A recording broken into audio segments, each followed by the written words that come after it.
নমস্কার বন্ধুরা, আমি আশা করি তোমরা সবাই ভালো আছো এবং সুস্থ আছো। আজকে আমরা ত্রিপুরা চ্যানেলের এই ভিডিওটিতে টিপিএসসি কম্বাইন্ড 3 প্রিলিমসের উপর last minute suggestions in the forms of dos and don'ts নিয়ে কথাবার্তা বলবো। তোমরা যারা যারাই টিপিএসসির এক্সাম দিয়েছো তোমরা জানো যে আমরা ত্রিপুরা চ্যানেলের থ্রুতে তোমাদের সবসময় একটা কথা বলি যে কোনো টিপিএসসি এক্সাম ক্লিয়ার করার জন্য একটা ডেডিকেটেড স্ট্র্যাটেজি থাকা দরকার। কারণ টিপিএসসি এক্সাম খুবই ডাইনামিক হয় এবং প্রিলিমস পার্টটাই সবচেয়ে ট্রিকি হয়, কারণ এটাই এলিমিনেটিং সেকশন মোস্টলি। এটার থেকেই সবচেয়ে বেশি বাদ দেওয়া, যেটাকে কাটছাট করা হয়। তো যে কোনো প্রিলিম সেকশন তোমার উতরাতে হলে, but if you have to cross the threshold of any prelim section, you need to have a dedicated strategy. তো আজকে আমরা সেই জিনিসটা নিয়ে কথাবার্তা বলবো। এর আগেও আমি কম্বাইন্ড 1 এবং কম্বাইন্ড 2 এর টাইমে সিমিলার ভিডিওস দিয়েছি। সেই ভিডিওসের লিঙ্কগুলো আমি তোমাদেরকে ডেসক্রিপশনে দিয়ে দেবো, যাতে তোমরা ভালোভাবে দেখতে পারো যে কীরকম স্ট্র্যাটেজি আমি বলেছিলাম ফলো করতে and how it has worked. আশা করি তোমাদের ভিডিওটি ভালো লাগবে and definitely if you like the content of Tripura channel, আমাদের চ্যানেলটাকে তোমরা একবার সাবস্ক্রাইব করবে। তোমরা নতুন যারা জয়েন করছো বা আজকে এই ভিডিওটির থ্রুতে আমাদের সাথে দেখা করবে বা আমাদের সাথে ইন্টারাক্ট করবে, তো আমি তোমাদেরকে বলবো ডেফিনেটলি তোমরা আমাদেরকে নট অনলি ইউ সাবস্ক্রাইব, আমাদের বেল আইকনটা একবার প্রেস করে নিও, যাতে নতুন কোনো রেলেভেন্ট ভিডিও যখনই আসবে on the different Tripura exams তোমরা যাতে সেটা পাও ইমিডিয়েটলি। তো এখন আমি ভিডিওটি শুরু করছি, একটু ভালোভাবে জিনিসটা বোঝার চেষ্টা করো what I am trying to say. তো ডিটেলস স্ট্র্যাটেজিতে যাওয়ার আগে, ডিটেলস ডুজ অ্যান্ড ডোন্টসে যাওয়ার আগে তোমরা আগে বুঝতে হবে যে আমাদের যে এই ভিডিওটি দুরকম ক্যাটাগরির ক্যান্ডিডেটসদের জন্য বেসিক্যালি ইম্পর্টেন্ট। সেটা হলো যারা অলরেডি তোমরা C1 C2 দিয়ে রেখেছো, তোমাদের একটা ফেয়ারলি গুড আইডিয়া আছে যে C1 C2 কোয়েশ্চেন কীরকম হয়েছে, এবং যারা তোমরা প্রথমবার C3 দেবে।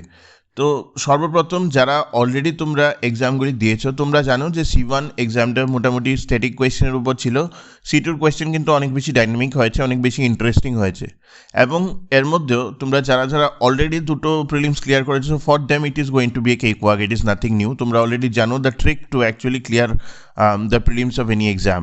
তো তোমাদেরকে আমি যে জিনিসটা বলবো হলো রিভিশন দিও, ভালোভাবে প্রিপারেশন করো এবং চেষ্টা করবে যেহেতু তোমরা জানো এবং যেহেতু তোমরা বুঝো যে টিপিএসসি ওদের প্যাটার্ন বারবার চেঞ্জ করে, তো you are aligning yourself according to the pattern.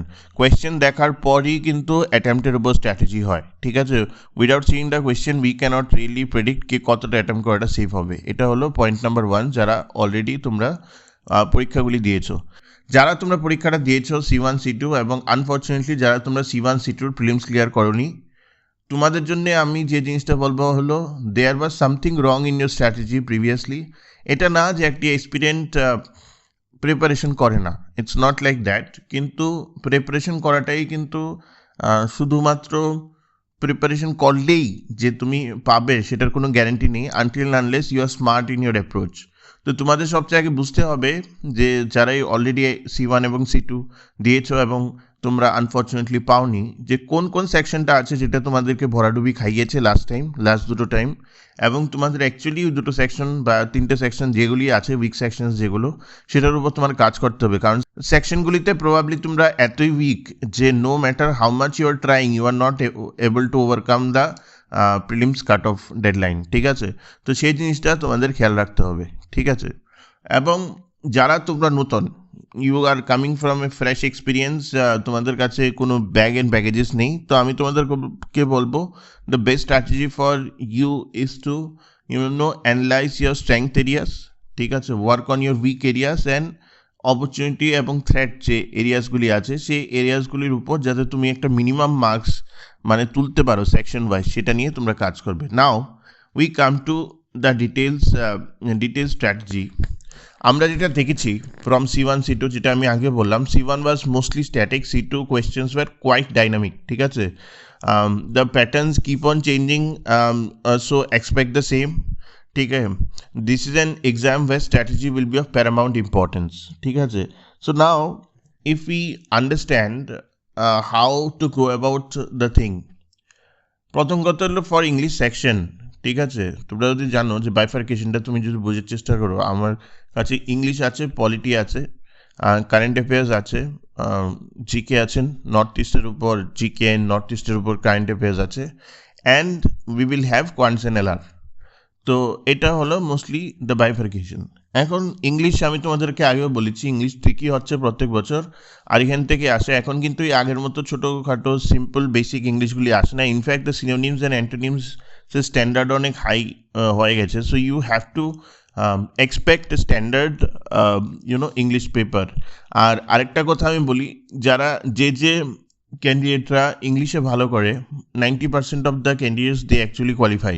কারণ English is the one section যেটা অনেক ক্যান্ডিডেটকে মানে ডুবায়। তো for that you need to prepare through Arihant. ভালোভাবে তুমি প্রিপারেশন করো, আরিহান্তের মক এক্সারসাইজগুলি করো। লাস্টের 2 বছরের মানে C1 এবং C2 এর যে প্যাটার্নটা আছে সেটা ফলো করো, এবং যে কোশ্চেন এসছে, যে এক্সারসাইজ যে এরিয়া থেকে এসছে সেই এরিয়াগুলি কমন এক্সারসাইজগুলি যেগুলো আছে সেগুলি করে নাও। English should be enough for you to clear, or you need to get at least 70-80% in English easily. Now let's coming to Northeast GK, Northeast Current Affairs. দুটো জিনিসই আমরা ডিটেইলভাবে ত্রিপুরা চ্যানেলের ইউটিউব চ্যানেলে, মানে এই চ্যানেলে অলরেডি আমরা কভার আপ করেছি। We are covering it since combine 1, তো অনেক ভলিউম অফ ডেটা আছে এখানে, ঠিক আছে। সো তোমরা যদি north east GK, north east current affairs দেখো, আমাদের প্লেলিস্টও আমরা দিয়ে দিয়েছি। From that you can study. That should be enough. At least 30-40% questions তো এখান থেকে আসার চান্সেস আছে। বাকি তো তোমরা দেখো, this is a vast area, so you guys are also preparing on your own, তো you will be able to carry through. পলিটির উপর আমি যখন কথা বলবো, পলিটির উপর আমি তোমাদেরকে যে জিনিসটা বলবো, যে ডেফিনেটলি পঞ্চায়েতি রাজ, আরবান লোকাল বডিজ এবং ইনিশিয়াল যে chapters up to the parliament, সেই চ্যাপ্টার্সগুলি পড়াটা দরকার। বাট এবং ভালোভাবে পড়াটা দরকার। বাট আমি যেটা বলবো এখানে, পার্টি সিস্টেম, তারপর representations of the people's act 1951, এইসব জিনিসও, এবং প্রেশার গ্রুপস, এইসব জিনিসও একটু পড়ে নিও। কেন ইলেকশন ইন্সপেক্টর হলো বেসিকলি এখন অবধি যে পোস্ট সেটা অ্যাড করা আছে। So for election inspector purpose they might ask you question from the representation of people's act 1951। সেটা তোমরা লক্ষ্মীকান্তের চ্যাপ্টারে তোমরা পেয়ে যাবে, হাউ ইট ওয়ার্কস, ঠিক আছে।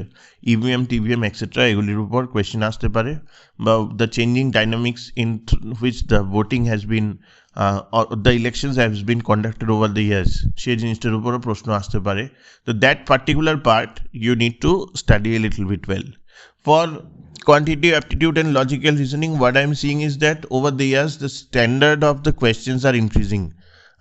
মানে মোস্টলি এখন ব্যাঙ্কিংয়ের দিকে চলে যাচ্ছে। তোমরা জানো টেক্সট বুক আছে, RS আগরওয়াল আছে। অবভিয়াসলি RS আগরওয়ালও যদি তুমি ফুল এক্সারসাইজ করো, বা টেক্সট বুকও তুমি যদি পড়ো, from there mostly the patterns will come common. এটার মধ্যে কোনো রকেট সায়েন্স নেই। তো আমি যে জিনিসটা বলবো হলো, লাস্টের যে দুটো C1 C2 আছে, C1টা তো ইজি হয়েছিল, C2 কোয়েশ্চেনটা একটু ট্রিকি ছিল in terms of quants and logical reasoning, সেগুলো তুমি দেখে নিও। And do not expect quants and logical reasoning to be easy, ঠিক আছে। It will come somewhere between easy and moderate. Like 40% question will be easy, 60% question will be moderate. তো তোমার minimum একটা marks এটা তুলতে হবে, এটাতে প্যানিক করলে হবে না। ইংলিশ এবং কোয়ান্টস আর লজিক্যাল রিজনিং, এই দুটো এরিয়াতে প্যানিক করলে হবে না। You have to work rigorously on the same, ঠিক আছে। So now what can I do to clear the prelims? সোজা কথা, কতটা হলো দেখো, 0.25 করে নেগেটিভ মার্কিং আছে। দ্যাট মিনস 4টে কোয়েশ্চেন ভুল হলে 1টা মার্ক যাবে, মানে 1 মার্ক কমবে। So you can take reasonable risks. আমি এটা কোন সময় বলি না যে you should not be taking risk. It is advisable that you should take reasonable risk. যদি তুমি এরকম একটা সিচুয়েশনে আসছো, ধরো ফর এক্সাম্পল আজকে 100 মার্কের পরীক্ষা, যার মধ্যে তুমি অ্যান্সারই দিতে পারছো 50, and human error wise correction হলেও 90% বা 85%ই কারেকশন হয়, ঠিক আছে। তো if you are only attempting 50 as a UR, I am talking about as a UR, so you are already out of the equation, ঠিক আছে। So from that perspective you need to try and attempt more. তো আমি বলবো যে elimination technique তোমাদের use করাটা শেখা উচিত। আমি এটা আমাদের পার্সোনাল গ্রুপের মধ্যেও বারবার বলি যে for increasing the accuracy percentage and everything, and to increase the number of attempts, you need to learn the hard way of how to eliminate, ঠিক আছে। দুটো অপশন সবসময় থাকবে যেগুলো আগে থেকেই বাদ দিতে পারো, রেস্ট দুটো অপশনের মধ্যে যে কোনো একটা অপশন হবে। So that you need to figure out, and that always comes from practice. The more number of MCQs that you will practice, the better you will get, ঠিক আছে, ইন দ্য সেম। এটার মধ্যে কোনো rocket science নেই, practice করো, প্রথমবার flop হবে, second time flop হবে, third time you will shine, the fourth time you will do much better. বুঝতে পারলে? So that is the only strategy that you need to follow. Strategize করো according to your strength, weakness, opportunity, threat, and at least মনে রাখবে যেহেতু 33% women reservation আছে, do not expect your cut off or your male cut off to be less than 60%, এটা মনে রাখবে সবসময়। এখন আর your male cut off less than 60% হবে না ফর এনি এক্সাম। তো এবং ইউআর যেটাকে বলে ফিমেল কাট অফও 55%-এর নিচে হবে না, কারণ the competition has increased everywhere. ঠিক আছে? তো that you need to take it into account and then you need to work out on things. তো প্রথম কথা হলো মাথার মধ্যে কাট অফের একটা আইডিয়া রাখতে হবে যে অ্যাটলিস্ট 100-এর মধ্যে আমার 60 অ্যান্ড অ্যাবাভ পেতে হবে। তো তার জন্য আমার যেরকম রিজনেবল অ্যাটেম্প্ট নিতে হবে, that you need to always bear in your mind. Outcome সব always happens, or outcome is always dependent on the process. তো if you are only focusing on কি আমার 50 মার্কস পেলেই চলবে, তাহলে তো হবে না। সো সেফ সাইড সিনারিওতে তোমার মানে স্ট্র্যাটেজিটা এরকমভাবে বানাতে হবে যে 60 অ্যান্ড অ্যাবাভ যাতে তুমি স্কোর করতে পারো। এরপরে যদি কোয়েশ্চেন টাফ হয়, that is another thing, but that should be your first aim. তো reasonable amount of questions attempt করাটা দরকার, যাতে একুরেসি পার্সেন্টেজ হয় ভালো হয়, এবং ভালো হওয়ার পর তুমি যাতে অ্যাটলিস্ট 60 অ্যান্ড অ্যাবাভ স্কোর করতে পারো। তো আশা করি তুমি জিনিসটা বুঝতে পেরেছো। আমি খুব বেশি ডিটেলসে আর গেলাম না। I have tried to give you overview of how to go about things. তোমরা স্ট্র্যাটেজির ভিডিওগুলি এবং how to score good marks in C1 C2 prelims, এটার মধ্যেও আমাদের ভিডিওস আছে, তুমি গুগল করলেই পেয়ে যাবে। ঠিক আছে? তো আশা করি তোমাদের ভিডিওটি ভালো লাগবে, and definitely you will like, share and subscribe Tripura channel. ঠিক আছে? Thank you.